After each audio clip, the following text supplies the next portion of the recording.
This is the great wave of Kanagawa, and if you didn't know this by now, you do know that I have no idea how to pronounce Japanese, but that is as close as I can get, by Hokusai, and it is one of the most famous prints from Japan. It's an extraordinary work of art, and you will find it in almost every discussion of the golden mean. But in almost every discussion of the golden mean, they kind of have it wrong. This is off the web, and with my, again, great Home Depot pointer, you can see that they have emphasized the spiral and the center part of the golden mean, and then more of these spirals. And indeed they are there, but we already know, of course, that a spiral doesn't come out of the golden mean, a series of arcs which approximate a spiral. But just because these are relatively useless analyses, that doesn't mean that this extraordinary picture isn't constructed according to golden mean principles, at least intuitively. And by looking at those principles, we can really admire. I don't like the word appreciate. That's really not what we do. We can admire this work for what it is. And before we do anything else, I want to make certain we understand what this is a picture of. This is a seascape dominated by this extraordinarily threatening wave where the foam has become like claws. In the back, there is Mount Fuji, the most important mountain volcano in Japan for all sorts of reasons. And then there are 3 fishing boats with fishermen in it battling these waves and perhaps about to meet their peril. It's an extraordinary, extraordinary composition. But let's see what happens when we take our calipers. If we go all the way across it, well, my calipers aren't big enough for this reproduction. Well, let's do it this way. If we go along the sides, like this, we can see that the arch of this wave is close, but not exact, is close to the golden mean of this. And again, these golden relationships are frequently intuitive. And then if we reverse this, we find that here, much more closely, almost precisely, the intersection of the wave with this side of the woodcut does define the golden proportion. So as we're looking at the sides, this side is one golden proportion, and this side is its inversion. Now, my calipers aren't big enough, and I thought I reduced this slide enough to where I could. But you can take my word for it and get your own calipers and find an example of it, and you'll find this true yourself. If we go across, if we had the calipers big enough to go from here to here, the golden mean of that section would be about right there. Now, is that an important spot in the woodcut? It's a very important spot in the woodcut. Now, if we took our calipers and we turned them around and we looked down here, we would find that the golden section of this part is the top of Mount Fuji. Now, is Mount Fuji an important spot in this woodcut? Yes, it is. Now, one of the wonderful things about this woodcut is what it describes. It's a woodcut, it's a picture about opposites. What could be more opposite than the sea, which is continually moving and threatening, and Mount Fuji, even though it's a volcano, Mount Fuji is solid. So the opposite of the fluidity of the ocean and the solidity of Mount Fuji. You have then, even what that represents, the danger of the ocean and the solidity and lack of danger of the homeland. So do you notice how the golden mean relationship of those two things, the wave and Mount Fuji, emphasizes their relationship by emphasizing how opposite they are? Does that make sense to you? And they are opposites. And all of this is emphasized by their placement. And this is high in the foreground, this is low in the background. the structure of the woodcut itself helps us understand its meaning. And its meaning, one of its meanings is about opposites. All sorts of opposites. And those opposites are reinforced by the structure of the piece, and that structure of the piece we're able to see by these golden relationships. And the two golden relationships are in these, the placement of here and here of this wave, and the opposition of the height of this very, very threatening wave and the solidity of Mount Fuji. And of course, the irony is, when we first look at this, what do we think Mount Fuji is? A wave. You see how the coloring makes Mount Fuji look like a wave. It's an extraordinary, extraordinary work of art. Now, what I have just done is introduce to you, as example here, a term called concinnity. Concinnity is a very, very important concept. And we owe it to this man.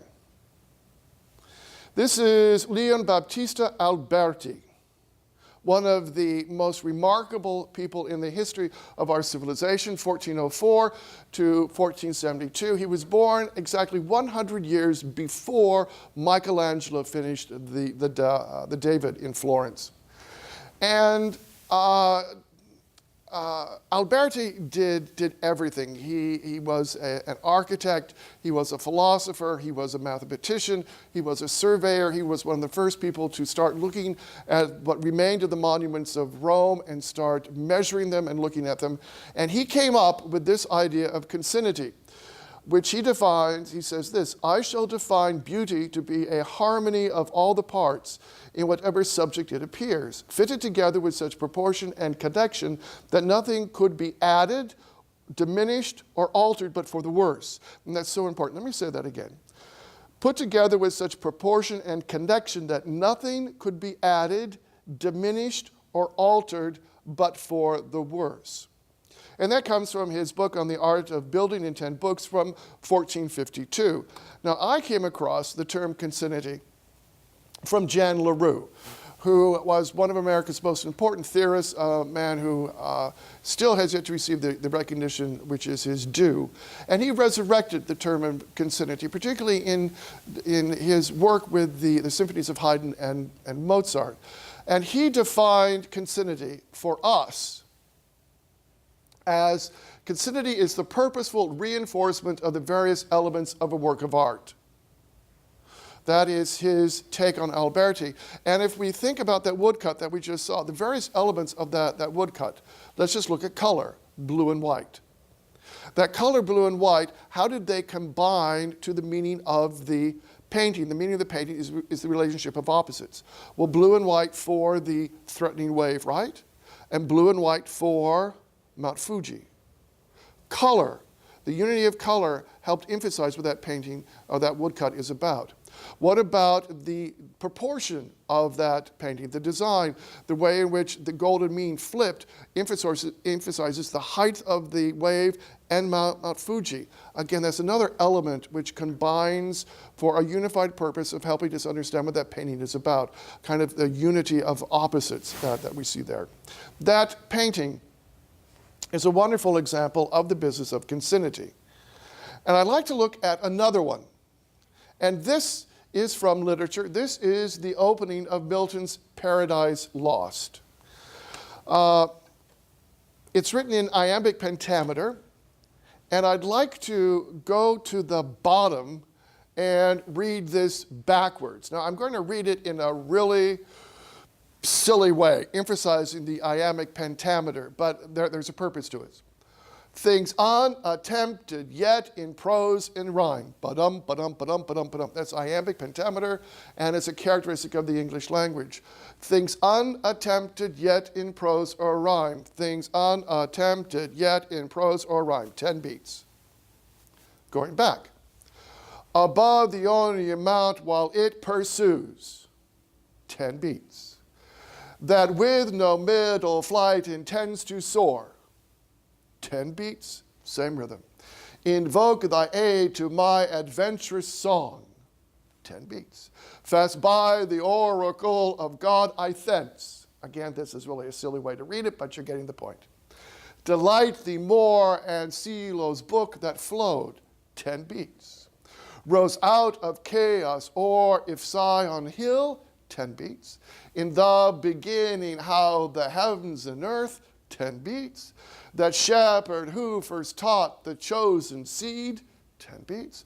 Of Oreb or of Sinai, didst inspire, getting the pattern here? Then sing heavenly muse that on the secret top, 10 beats. Restore us and regain the blissful seat, 10 beats. With loss of Eden till one greater man, 10 beats. Brought death into the world and all our woe, 10 beats. Of that forbidden tree whose mortal taste, 10 beats.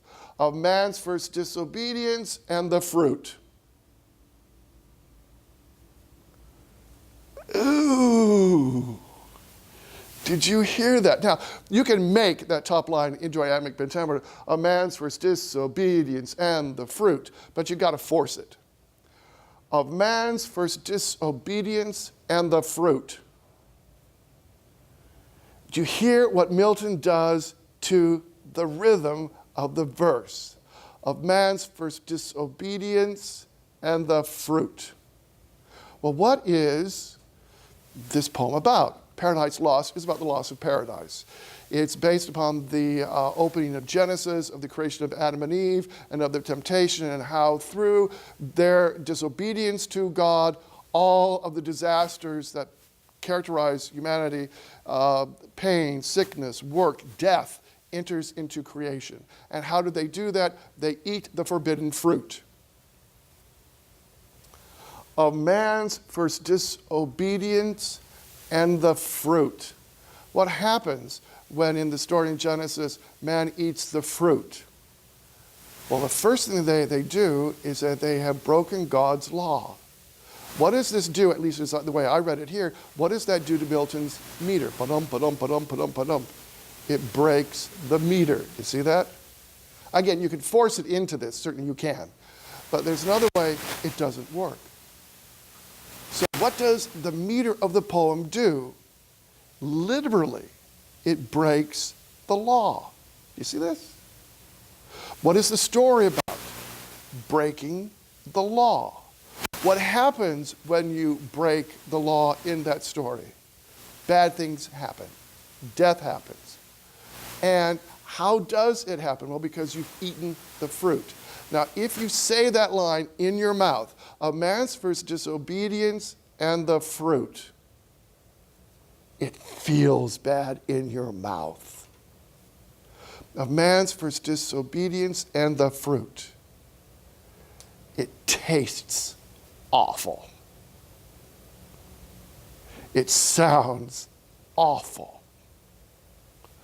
Now, this is an extraordinary example of what Alberti and Jan LaRue would call concinnity. One of the reasons why this is such a great poem isn't because of Dumpty Dumpty Dumpty Dumpty Dum. It's because of the way in which all of the elements that Milton has available to him, he uses for the purposes of telling the story. So that the structure of the poem itself, even the way the words feel in our mouth, unite to make a powerful impact.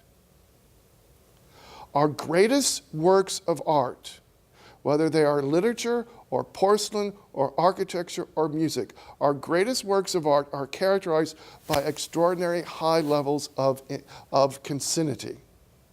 I'm going to use another word for this a little bit later on, integrity, but a very, very high level of concinnity. And this is an extraordinary poem on all sorts of levels, but one of the primary ways is because of the way in which everything Milton uses is used for that united purpose. Does that make sense to you? Now, when you go home, read that poem and read it out loud and pay attention to that opening line. That's absolutely marvelous. Now, I know that this is a little odd and we need a warning and a caveat. And so this is the warning and the caveat. Gentlemen, open your text, page 21 of the introduction. Mr. Perry, will you read the opening paragraph of the preface entitled Understanding Poetry? Understanding Poetry by Dr. J. Evans Pritchard, Ph.D. To fully understand poetry, we must first be fluent with its meter, rhyme, and figures of speech. Then ask two questions. One, how artfully has the objective of the poem been rendered? And two, how important is that objective? Question 1 rates the poem's perfection. Question 2 rates its importance. And once these questions have been answered, determining the poem's greatness becomes a relatively simple matter. If the poem's score for perfection is plotted on the horizontal of a graph, and its importance is plotted on the vertical, then calculating the total area of the poem yields the measure of its greatness. A sonnet by Byron might score high on the vertical, but only average on the horizontal. A Shakespearean sonnet, on the other hand, would score high both horizontally and vertically, yielding a massive total area, thereby revealing the poem to be truly great.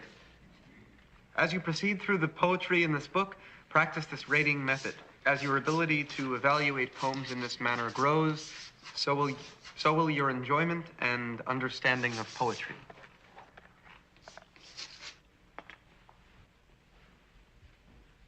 Excrement. That's what I think of Mr. J. Evans Pritchard. We're not laying pipe. We're talking about poetry. And how can you describe poetry like American Bandstand? Well, I like Byron. I give him a 42, but I can't dance to it. Now, I want you to rip out that page. Go on. Rip out the entire page. You heard me. Rip it out. Rip it out! Go on. Rip it out! Thank you, Mr. Dalton. Gentlemen, tell you what, don't just tear out that page. Tear out the entire introduction. I want it gone. History. Leave nothing of it. Rip it out. Rip! Be gone, J. Evans Pritchard, Ph.D. Rip, shred, tear, rip it out. I want to hear nothing but ripping of Mr. Pritchard. We'll perforate it. Put it on a roll. Not the Bible. You're not going to go to hell for this. Go on. Make a clean tear. I want nothing left of it.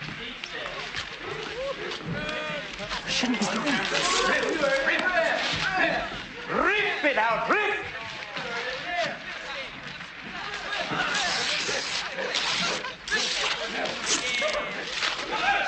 it out.